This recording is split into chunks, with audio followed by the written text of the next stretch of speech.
ప్రియులారా, ఈరోజు మన ధ్యాన అంశము పర్వతములు తొలగిపోయినను నా కృప నిన్ను విడిచిపోదు. యెషయా 54:10. ప్రియమైన దేవుని బిడ్డలారా, మన జీవితంలో కొన్ని సందర్భాల్లో అన్నీ కదిలిపోయినట్టుగా అనిపిస్తుంది. నమ్మిన వారు దూరం అవుతారు, ఆశించిన సహాయము కనిపించదు. మన జీవితంలో ఉన్న పర్వతాలు కూలిపోతున్నట్లుగా అనిపిస్తుంది. అలాంటి సమయంలో ప్రభువు మనతో ఏమంటున్నాడో వినండి మిత్రమా. పర్వతములు తొలగిపోయినను, మెట్టలు తత్తరెళ్ళినను నా కృప నిన్ను విడిచిపోదు.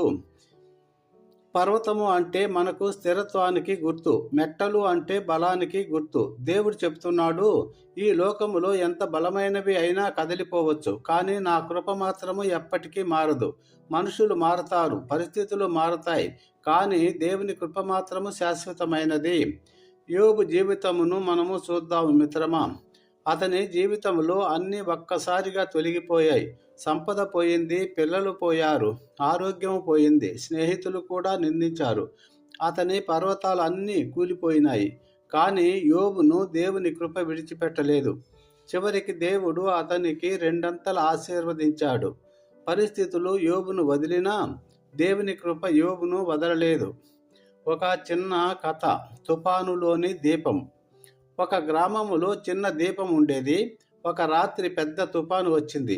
చెట్టు కూలాయి, ఇళ్ళు కదిలాయి. అందరూ అనుకున్నారు, ఈ చిన్న దీపము ఆరిపోయి ఉంటుంది అని. కానీ ఉదయం చూసేసరికి దీపము ఇంకా వెలుగుతూనే ఉంది. ఎందుకంటే అది బలమైన చేతితో పట్టుకొనబడింది. మన జీవితంలో తుఫానులు వస్తాయి, కానీ దేవుని కృప మనలను పట్టుకొని ఉంటుంది. అందుకే మనము నిలబడగలుగుతున్నాం. ప్రియులారా, ముగింపు ప్రార్థన. ఈరోజు ఎవరి జీవితంలో పర్వతాలు కూలిపోతున్నా నీ కృప వారిని విడిచిపెట్టనీయకుము ప్రభువా.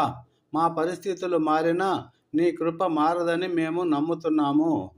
నమ్ముట నీ వలనైతే నమ్మువానికి సమస్తము సాధ్యమన్న యేసయ్య మధురనామములో ప్రార్థించి పొందుకుంటున్నాము తండ్రి. Amen. Thank you Jesus. God bless you all. ప్రియులారా, దేవుడు మిమ్ములను మీ కుటుంబాలను బహుగా దీవించి హెచ్చించునుగాక. మీ ప్రయత్నములన్నిటినీ సఫలీకృతము చేయునుగాక. మీకు కలిగిన సమస్తానికి కంచె వేసి కాపాడునుగాక. ప్రభువైన యేసు మీ మీద సన్నిధి కాంతి ఉదయింపజేసి మీకును మీ కుటుంబానికి క్షేమము దయచేయునుగాక. ఆమెన్. ఈ రాత్రి అంతా దేవుడు సుఖనిద్రను, మంచి విశ్రాంతిని, కోల్పోయిన శక్తిని, బలాన్ని ఇచ్చి ఉదయించే సూర్యుని వలె మిమ్మును ప్రకాశింపచేయునుగాక. ఆమెన్. మీ జీవితములో కోల్పోయిన వాటిని యోబులాగా రెండంతలు మళ్ళీ తిరిగి పొందుకుందురుగాక. ఆమెన్.